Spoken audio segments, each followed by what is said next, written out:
તો મિત્રો આપણા બટેટા બાફીને વઘારાઈ ગયા અને આ બાજુ મગ પણ બફાઈ ગયા. આયા એટલે મંડ્યા કાંદું કાપવા, ડુંગળી કાપવા.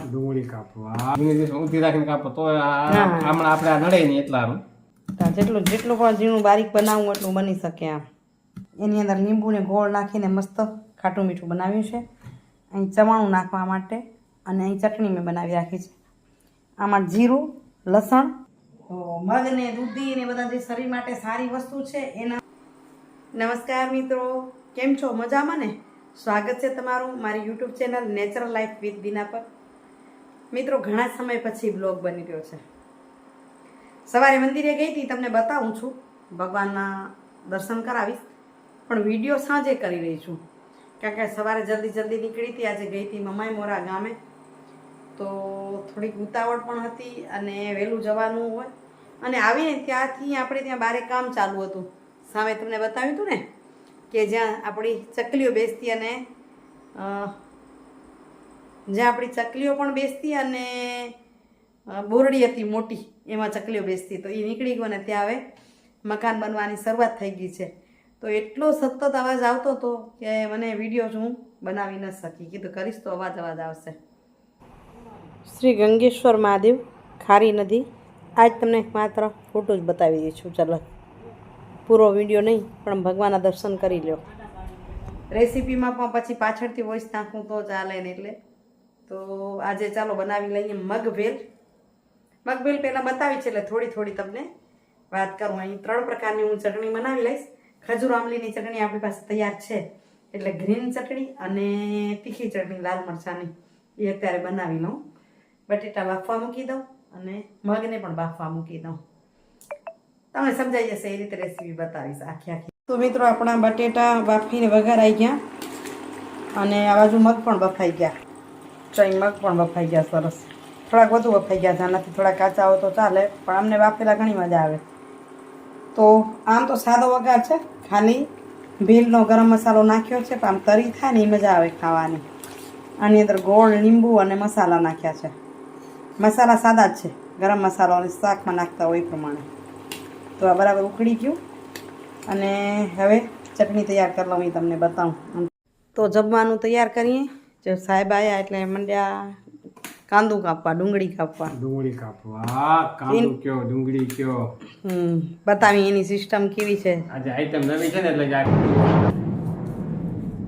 પછી ચીરા પાડો ની હોય. ચીરા પાડીને પછી કાપી નાખશું. નીચે રાખીને કાપો. આમાં મગ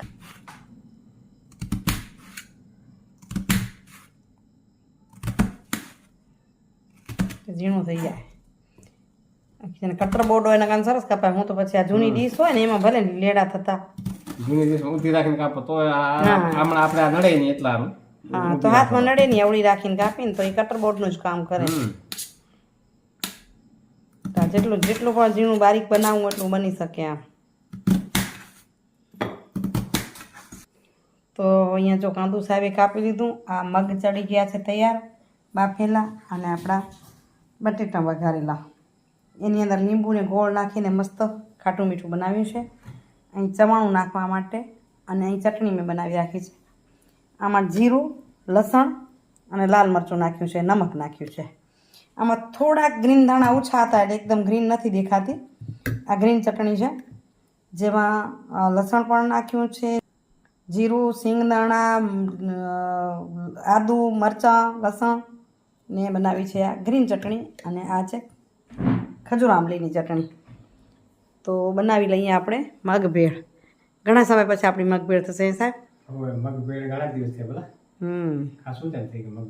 એટલે મેં કીધું શું ખજૂર આમલીની ચટણી હતી એટલે મેં તો આજે ચાલો બનાવી લઈએ આપણે મગભેળ. અને મગભેળ અમને સ્વાદ લઈ ને મજા લઈ આજે મગભેળની. મગભેળ છે ને એ હેલ્ધી ખોરાક છે, ટેસ્ટી ને હેલ્ધી. તો મગમાં પાણી પણ છે, છતાં આપણે એમ લઈશું. મગ જે પ્રમાણે ભાવે એ પ્રમાણે નાખવાના. એના પર નાખી દઈએ આપણે ચટણી. તમે જે પ્રમાણે તીખું ખાતા હોય એ પ્રમાણે નાખવાની. અમારા ઘરમાં થોડું તીખું વધુ ખવાય એટલે એના પર નાખી ચવાણું.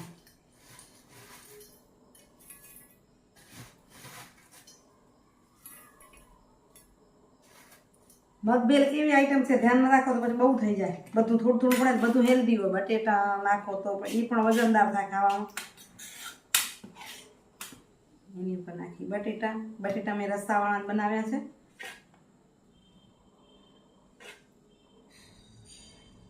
સેવ પણ છે, જોઈએ તો લેવાની, નહીં તો પછી આ ચવાણું હોય એટલે બહુ જરૂર પડે નહીં. અને એના પર નાખી દઈ ખજૂર આંબલીની ચટણી. હવે જેટલી જોઈશે એ પ્રમાણે નાખી દઈશું. ઉપર નાખી દઈ કાંદો. કાચું ટમેટું ભાવે તો ખાવાનું, એના પર નાખવાનું. અમને આજ નથી નાખવું.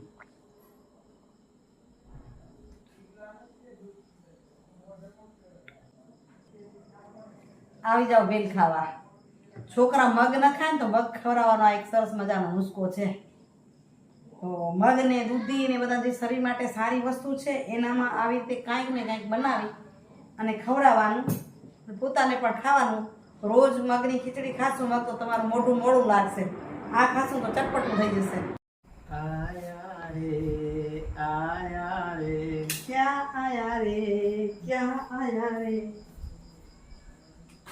મને આવડે નહીં, સમજે ગીત આવડે મને આવે આવે આવે આવે આવે એવું પૂરું મને કાંઈ આવડે નહીં આ ગીત. ઢગલા થઈ ગયા છે. અહીંયા બસ પર્સ ગણી એટલે શું કરે ઓલા આવે પાણી પીવું? પાણી તો જો પી નાખી લ્યો. થોડું પાણી હમણાં તો ગરમી બહુ છે ને, પાણી વધારે પીવું પડે તો આજ પાછી આ ખાતે ને ભેલ હોય. ચટણી 2-3 પ્રકારની ખવાય એટલે એવું ચટણીમાં તો ને અમે બટેટામાં ને એમાં ગરમ મસાલો હોય. અને મમાઈ મોરા ગયા હતા તો ત્યાંથી હૂક મળી. ત્યાંનો ઇતિહાસ પૂછવો હતો. ઇતિહાસની છે, જૂની છે એમ તો. ત્યાં મારા ઇતિહાસ છે આમની અંદર એમ. તે જાણવા માટે એમાં ઘણું બધું જાણવા મળશે તમને મમાઈ મોરા વિશે. એટલે મેં કીધું ઠીક છે, હાલો ચાલો સુવિચાર. આજનો સુવિચાર લેશો તમે? હું લઈ લઉં. સાહેબ ને મોટામાં ગરમી આજ લાગી એમ દેખાય છે. બંને બહુ લાગી હતી પણ સાંજે પછી થોડીક વાર બેસી ગઈ એટલે શાંતિ થઈ રહી. આજના સુવિચારની વાત કરી તો એવું છે, મને મોઢે વળી ગયો કેવું પડે. આજના સુવિચારની વાત કરી તો એવું છે કે ઘમંડ આવી જાય લોકોને. ઘમંડ એને જ આવી જાય જેને બધું તૈયાર મળ્યું હોય, જેને ખબર ન હોય મહેનતની.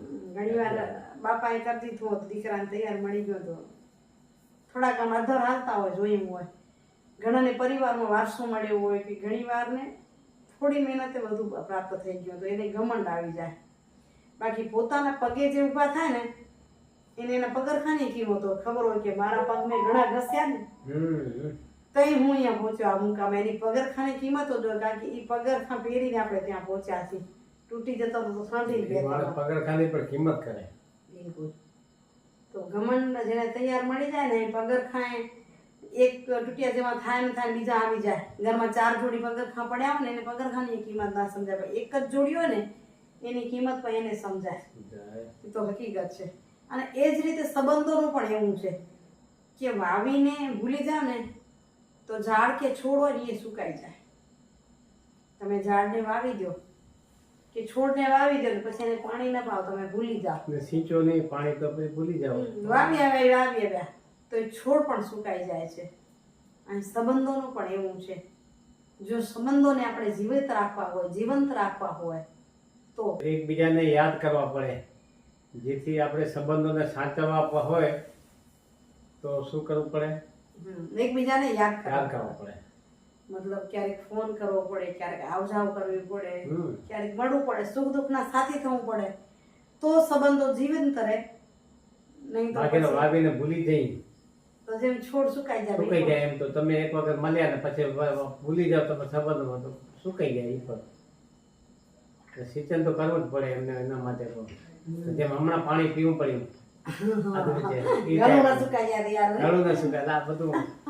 જોઈ જ આવે બીજાનું. સાચી વાત છે. તો મિત્રો વિડીયોનો એન્ડિંગ કરી. રાત્રિના 11 વાગવા આવ્યા છે. કાલે પણ મળશું બીજા નવા વિડીયો સાથે. હજી 2 વિડીયો મને બોલમણા પ્રસંગના આપવાના છે. ગઈકાલે આપ્યો તો કેવો લાગ્યો કમેન્ટ કરીને કહેજો. ને હજુ છે પાછળ આપણે જે અમારી પ્રથાઓ છે સમાજની એ પણ થશે. અને લોકોએ શું શું આપ્યું, કેટલા લોકો આવ્યા છે, તમારા સગા સંબંધી આવ્યા હોય, ઓળખતા હો તો પણ કહેજો. આજનો વિડીયો કેવો લાગ્યો એ આજના વિડીયોમાં કમેન્ટ કરીને કહેજો. હોવે. ફરી મળીએ, ત્યાં સુધી આપ સૌને જય શ્રી કૃષ્ણ, જય જય ગરવી ગુજરાત, જય ભારત અને જય હિન્દ. આવજો મિત્રો, bye bye. Bye bye. Hariom. Hariom. Dwarkadhish ભૂલી ગયા? જય દ્વારકાધીશ. જય શ્રી ના આવે ને. જય દ્વારકાધીશ, માંગે 20 આપે 30 સાહેબનો કાયમી ડાયલોગ અમારા છે. દ્વારકાધીશ. તો ભલે આવજો મિત્રો. આ તો લાંબુ ખેંચાયા રાખશે, જય જયમાં સમય કાઢ્યા રાખશે.